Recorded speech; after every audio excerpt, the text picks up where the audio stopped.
नन्हा भक्त ध्रुव। स्वयंभू मनु के उत्तानपाद और प्रियव्रत नामक दो बलवान और धर्मज्ञ पुत्र हुए। उनमें से उत्तानपाद प्रेयसी पत्नी सुरुचि से पिता का अत्यंत लाडला उत्तम नामक पुत्र हुआ। राजा की जो सुनती नाम की राजमहिषी थी, उसमें उनका विशेष प्रेम न था। उससे उनका पुत्र ध्रुव हुआ।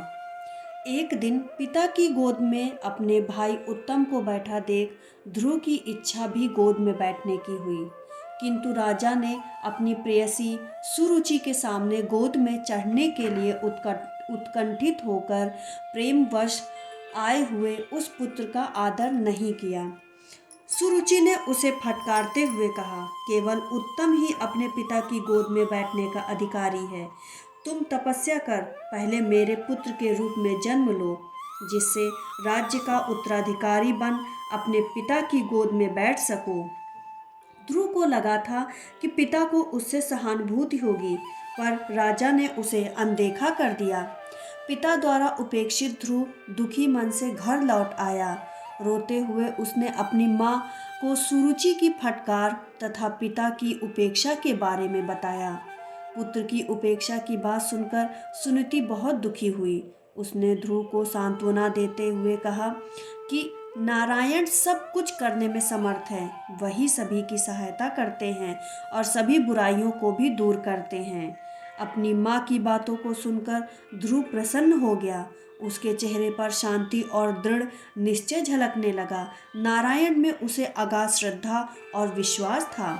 उसने विष्णु भगवान की तपस्या करने का निश्चय किया। अपने पुत्र के दृढ़ निश्चय को देखते हुए सुनीति ने उसे समझाया, पुत्र यह इतना भी सरल नहीं है।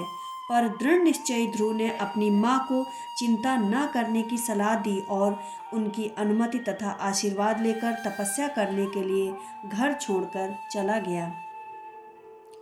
भूखा प्यासा ध्रुव बस नारायण को जपता हुआ दूर घने जंगल में जाकर तपस्या करने लगा। कई दिनों के बाद उधर से जाते हुए नारद ने ध्रुव को नारायण के नाम का जाप करते देखा। ध्रुव की बात सुनकर उन्होंने उसे समझाते हुए कहा, पुत्र घर लौट जाओ, तुम जैसे नन्हे बालकों के लिए जंगल सुरक्षित नहीं है। यह सुनकर ध्रुव ने नारद से पूछा, आप मुझे बताएं कि मैं नारायण को कहाँ पा सकता हूँ। तब दृढ़ प्रतिज्ञ ध्रुव को नारद ने ओम नमो भगवते वासुदेवाय का मंत्र दिया। ध्रुव ने नारद मुनि को धन्यवाद दिया और उनके दिए मंत्र का जाप प्रारंभ कर दिया। कुछ दिनों के बाद ध्रुव एक पैर पे खड़ा होकर तपस्या करने लगा। उसने कई वर्षों तक तपस्या की।